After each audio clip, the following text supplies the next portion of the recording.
Hello guys, welcome to a brand new video. In this video, I'm going to react to Chapter 1, Gods and Monsters, DC Studios, DC, featuring James Gunn. Hey everybody, I'm James Gunn. I'm the co-CEO of DC Studios. So as many of you know, DC has been disconnected in film and television for a long time. And it's one of, our jobs, mine and Peter's, is to come in and make sure the DCU is connected in film, television, gaming, and animation. That the characters are consistent, played by the same actors, and it works within one story. And if something is outside of that, like Matt Reeves' Batman or Todd Phillips' Joker or Teen Titans Go, that it is clearly labeled as DC Elseworlds, outside of the mainstream DCU continuity. Now, Peter and I have gotten pretty lucky in terms of the 4 projects that are coming out over the next year. First, we have Shazam! Fury of the Gods. Shazam has always been off kind of in his own part of the DCU, so he connects very well. That moves directly into The Flash, a fantastic movie that I really love that resets the entire DC universe. Then to move into Blue Beetle,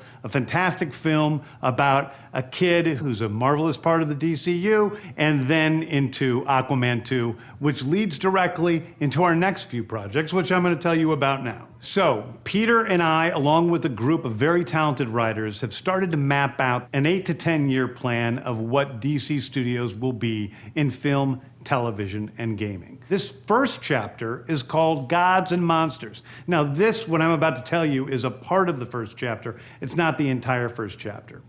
The first project is Creature Commandos. Creature Commandos is an animated series. I've written all the episodes.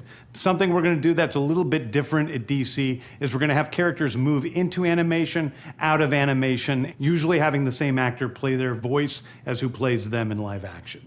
The next project up is Waller. This is a story of Amanda Waller, played by Viola Davis.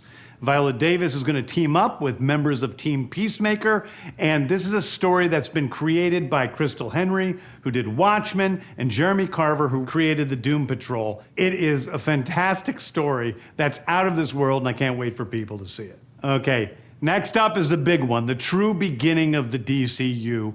This is called Superman Legacy. This is being written by me. I'm in the middle of it. I'm having a great time doing it. And Superman will be released into theaters July 11th, 2025. Okay, the next thing is a big premiere HBO television series called Lanterns. This is a story of a couple of Green Lanterns, John Stewart and Hal Jordan, and we have a few other Lanterns peppered in there, but this is really a terrestrial-based TV show, which is almost like True Detective, with a couple of Green Lanterns who are space cops watching over Precinct Earth. In it, they discover a terrifying mystery that ties into our larger story of the DCU. Next is a big movie called The Authority. The Authority is a passion project of mine. It's based on the marvelous Wildstorm characters we are now bringing into the DCU and will interact with all of our primary DCU characters. The Authority are a group of superheroes who think the world is broken and they want to fix it by any means necessary. I think it's a very different look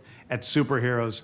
We're doing a television series called Paradise Lost. Paradise Lost is the story of Paradise Island, usually known as Themyscira, which is the birthplace of Wonder Woman. It's almost like Game of Thrones with Westeros, but with all of the inhabitants of Paradise Island. The introduction of the DCU's Batman is The Brave and the Bold. The Brave and the Bold is the story of Batman and his actual son, Damian Wayne. This is based on Grant Morrison's great comic book run. Damian Wayne is my favorite Robin. He's a little assassin who Batman tries to get in line, and so this is the story of the two of them and the beginning of sort of the Bat family in the DCU. Next up is a TV series called Booster Gold. Booster Gold is one of comics' really popular cult heroes. He is a fascinating guy. He's a loser from the future who uses future technology to come back to present day and become a superhero so that people will love him. It is basically the superhero story of imposter syndrome on an HBO Max series. One of my favorite comic book series from last year was Tom King's run on Supergirl, Woman of Tomorrow. And so we're going to turn that into a big science fiction epic film. Now, Superman is a guy who was sent to Earth and raised by loving parents, whereas Supergirl in this story, she is a character who was raised on a chunk of Krypton. She watched everybody around her perish in some terrible way, so she's a much more jaded character. And that brings me to Swamp Thing, the last thing we're going to talk about, a very dark horror story in the origins of the monster who is Swamp Thing. And although it's totally outside of the rest of the DCU, it will still feed into the rest of the stories.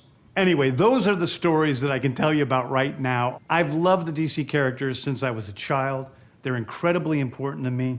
I knew that this was a once-in-a-lifetime opportunity to do something very different. One of the things that's very important for me in all of these movies and TV series is that the director's vision and the vision of the writers and all of the creators is unique and something special. Storytelling is always king. That's all that matters to us. And I want to be true to those stories. I want to be true to you guys and really give you something different than you've ever seen before. Anyway, thank you, everybody. I appreciate you watching. I hope this was exciting for you because it's really exciting for me. And I can't wait to start to dive into these stories with you guys on this grand adventure. Thank you so much. Okay, now that's what I call an unexpected direction. Anyway, guys, I'm wondering what are your thoughts on this? Please share your thoughts. Until next video, guys. Adios.